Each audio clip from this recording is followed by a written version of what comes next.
نحمده ونصلي على رسوله الكريم اما بعد فاعوذ بالله من الشيطان الرجيم بسم الله الرحمن الرحيم اللهم صل على محمد وانزله المقعد المقرب عندك يوم القيامة جزا الله عنا سيدنا محمدا صلى الله عليه وسلم بما هو أهله۔ ناظرین کرام و سامعین محترم، السلام علیکم ورحمۃ اللہ وبرکاتہ۔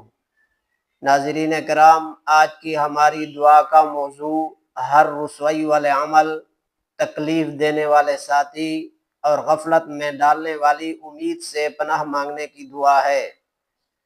تو محترم ناظرین کرام، دعا شروع کرنے سے پہلے آپ سے التماس ہے کہ اگر آپ ہمارے چینل پر نئے آئے ہیں تو چینل کو سبسکرائب بھی فرما دیں، اور اگر آپ ہمیں فیس بک پہ دیکھ رہے ہیں، سن رہے ہیں، تو ہمارے پیج کو فالو بھی فرما دیں۔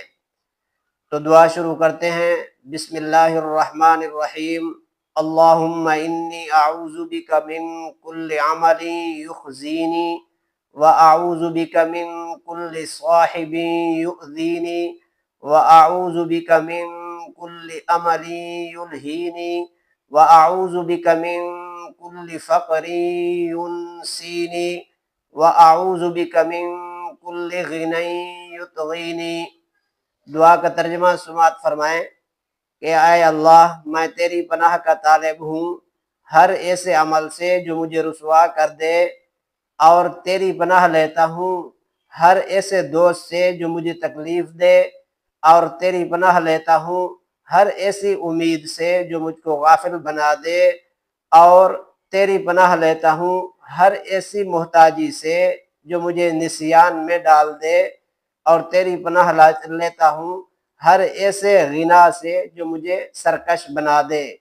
تو ناظرین کرام، آپ دوسری دعاؤں کے ساتھ اس دعا کا بھی اہتمام فرمائیں، اور صبح شام خصوصی طور پر اس دعا کو اللہ تعالیٰ سے مانگیں۔ انشاءاللہ اللہ تعالیٰ قبولیت سے بھی نوازیں گے، کیونکہ یہ مسنون دعا ہے رسول اللہ صلی اللہ علیہ وسلم کی سکھائی ہوئی۔ وآخر دعوانا ان الحمد للہ رب العالمین۔